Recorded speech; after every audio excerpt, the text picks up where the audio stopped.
Au risque de passer pour des neuneux, commençons par une petite précision. La particularité des tournois en 3 tours, c'est que le deuxième tour est aussi l'avant-dernier tour.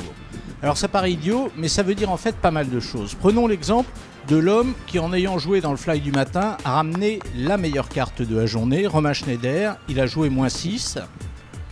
Et dans ce deuxième tour, il a fait 13 coups de moins que la veille. C'est-à-dire, pour être précis, qu'il a joué +7 le premier jour, puis -6 le deuxième. Ce qui n'est pas du tout la même chose que s'il avait fait l'inverse, car justement, il ne reste qu'un tour, que Romain va démarrer demain dans une euphorie absolue.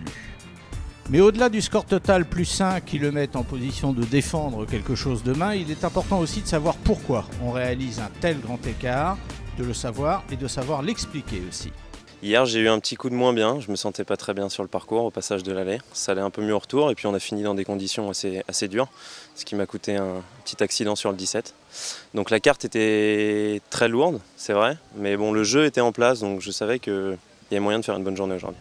Deuxième tour, donc, les joueurs n'ont pas été reclassés, ce qui veut dire qu'au contraire d'un avant-dernier tour habituel, 2 postulants à la victoire peuvent bénéficier de conditions climatiques, par exemple, très différentes. Cela n'a pas été le cas aujourd'hui. On commence par un coup d'œil sur les parties du matin. Seule une grosse dizaine de joueurs a réussi à scorer sous le par. La bonne opération, c'est pour Léo Lespinasse en jouant -1. Il vient se mêler à la bagarre pour la victoire, ce qui a bien du mal à lui faire oublier néanmoins le bogey fait sur le dernier trou. C'est la frustration du bogey du dernier trou. En prenant 17 greens aujourd'hui, en étant très près des drapeaux, j'aurais pu mettre beaucoup plus de birdies, j'ai concrétisé aucun putt et du coup le bogey du 18 en loupant un tout petit putt me reste un peu en travers de la gorge effectivement. Mais quand même satisfait de faire -1. Carte de -1 aussi pour l'Italien Maestroni, leader du groupe du matin, après ce deuxième tour. Enfin, le petit Martin Farfal, 19 ans, continue de trimballer sa bonne humeur sur les fairways de Saint-François. Un tout petit +1 pour aujourd'hui, pour un très beau -2 total après 2 tours.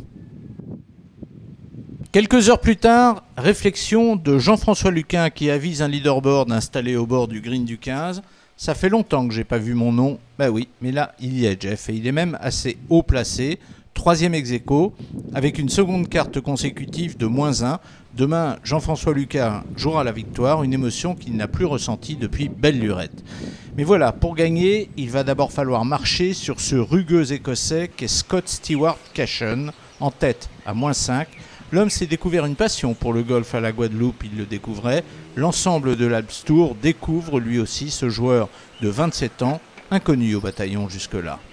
Je m'appelle Scott Stewart Cashen, je représente la Pro Academy du golf de Kingsbarn. C'est un outil de travail fantastique pour moi, ça me permet de faire beaucoup progresser mon jeu. Et en plus, c'est un soutien financier important pour moi.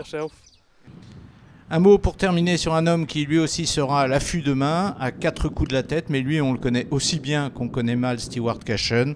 Une nouvelle fois, Dominique Noyac viendra mordre les mollets de ceux qui sont devant lui.